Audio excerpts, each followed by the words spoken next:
ત્યારે આપ સૌને શ્રાવણ મહિનાની શુભકામનાઓ પાઠવું. બધા જવાબદાર આગેવાનો, બાપુ ભાઈ જિલ્લા કોંગ્રેસ સમિતિના પ્રમુખ ભાઈ ભરતસિંહજી, શ્રવણભાઈ, વીકે સાહેબ, ગામરાજી, જયેશભાઈ, ભાઈ શ્રી ગુલાબસિંહભાઈ, જગતાભાઈ, સાગરભાઈ, ભગજીભાઈ, નામનું તો બધા એમ લઈ શકું એમ છું. ભેમાભાઈ, આપ સૌ જવાબદાર આગેવાનો, વડીલો. ભાઈ શ્રાવણભાઈએ ખૂબ વિગતથી વાત કરી છે, પણ સત્ય જ્યારે આપણે કોઈ પણ પ્રજાનો પ્રતિનિધિ હોય એ પોતાની ઈચ્છા શક્તિ કે દિલથી કોઈના માટે કામ કરે તો એમાં ભગવાન પણ મદદ કરતા હોય છે ને એના આશીર્વાદ મળતા હોય છે.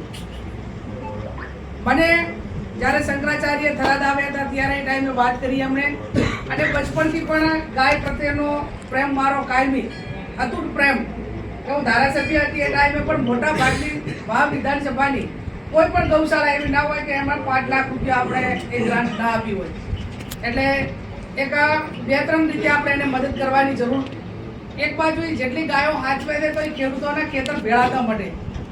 બીજું, માણસ તરીકે આપણે એક નૈતિક ફરજ છે, ધર્મ છે કે આપણે એને નિભાવણી કરવી પડે. અને નિભાવણી જ્યારે ખેડૂતો કરતા હોય ત્યારે વહીવટી તંત્ર એમાં થોડી મદદ કરે તો એ સંચાલકોને પણ એની મદદ મળતી હોય છે. ત્યારે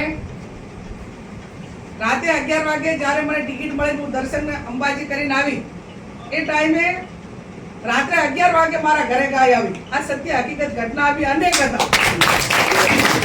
મને એમ કે મારા શુકન માટે આવે છે બરોબર, પણ એ કઈ માંગવા માટે આવે છે હું અત્યારે હવે માનું એમ. અને જ્યારે જ્યારે ચૂંટણી પ્રચારમાં જે ગામોમાં ગયા સૌથી પહેલા આગળ આવીને દર્શન કરાવે. એટલે એક આ કુદરતી જ્યારે એક સંકેત હોય, અને મેં પણ જાહેરાત પણ કરી દીધી, કોઈને પૂછ્યા ઘાસ્યા વગર પાર્ટીને કે આગેવાનોને જે નફો થાય કે નુકસાન થાય કે ભાઈ તમારા બધાના આશીર્વાદથી લોકસભામાં લાવવાનું થાય તો ચાલવા જ મોટી કથા હતી. અને એ ટાઈમે કીધું હતું કે ભાઈ તમારા બધાના આશીર્વાદ મળશે તો સંસદમાં ગૌ માતાને રાષ્ટ્રીય માતાનો દરજ્જો મળે માટે કરીને અવાજ ઉઠાવી અને હું મારો પોતાનો પ્રયત્ન કરીશ. જોગાનું જોગ ને કે પાર્લામેન્ટમાં બોલવું બહુ આપણાને સમય આપવો એક બહુ અઘરો વિષય. આ 5 મિનિટ માટે મારે રાહુલજી કન જવું પડ્યું ને એમને મેં કીધું સાહેબ મારે આજ પૂછે આપકો મુझे 5 मिनट बोलने का मौका दीजिए. તો એમને તરત જ બોલાવીને જે લોકસભાના અમારા જે જવાબદારી ઉપર છે ગૌરવ ગોગોઈ એમને કઈ દંડકને અને બોલવા માટેનો મોકો આપ્યો. ત્યારે 25 સંસદો ગુજરાતના હતા તરીકે છે. એટલે આવનાર સમયની અંદર એનો અવાજ એ બુલંદ થાય.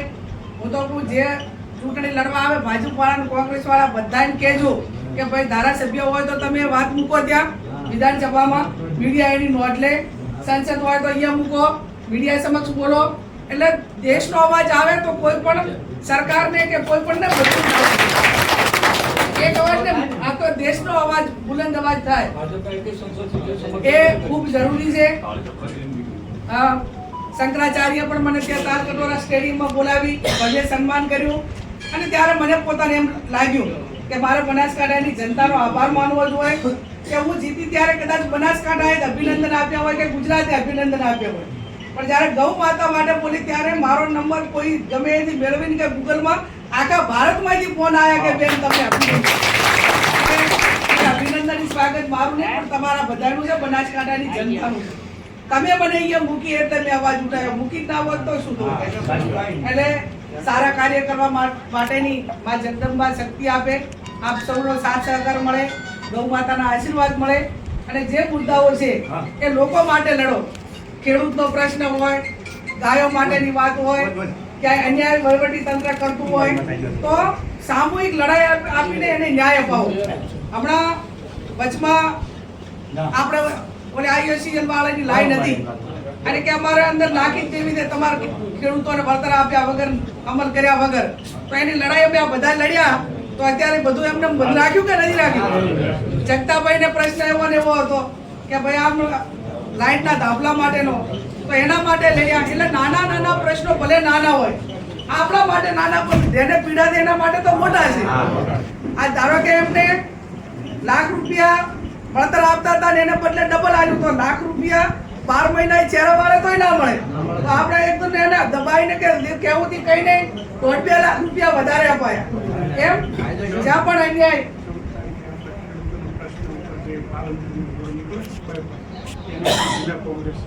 14 તારીખે પાલનપુર પર ખેડૂતો માટે આંદોલન જે બાયપાસ રોડ કાઢ્યા એના માટેનું છે. શક્ય હોય એટલે આવજો. એટલે મારો કહેવાનો અર્થ કે આ બધા જ આગેવાનો કાયમી તમારા માટે લડ્યા છે ને હજી હું તો તમને એમ પૂછું કે કોઈ પણ પરવા કે નફો મૂકશે હું લડું એમ બધાય લડો. કઈ શું થાય કઈ બિયાણા વગેરે અને તો જ એનું પરિણામ આવે. જે પ્રશ્ન ઉકેલ આવે એનો ઉકેલ ના આવે તો લોકોને એમ લાગે કે ભાઈ અમારી વાત હતી મૂકી છે, આજ નહીં આવે તો કાલે આવશે. એટલે આ પ્રમાણે આપ સૌને પણ આજ શ્રાવણ મહિના મળી અને ચૂંટણી પછી પહેલી વખત આવીશું. કે કોઈ નાના મોટું કામ હોય તો આપણા આગેવાનો છે. હું પણ હવે લોકસભાનું ક્ષેત્ર પૂરું થયું છે એટલે આવી છું. હાથથી હાથ જોડો એ કાર્યક્રમ આખા રાજ્ય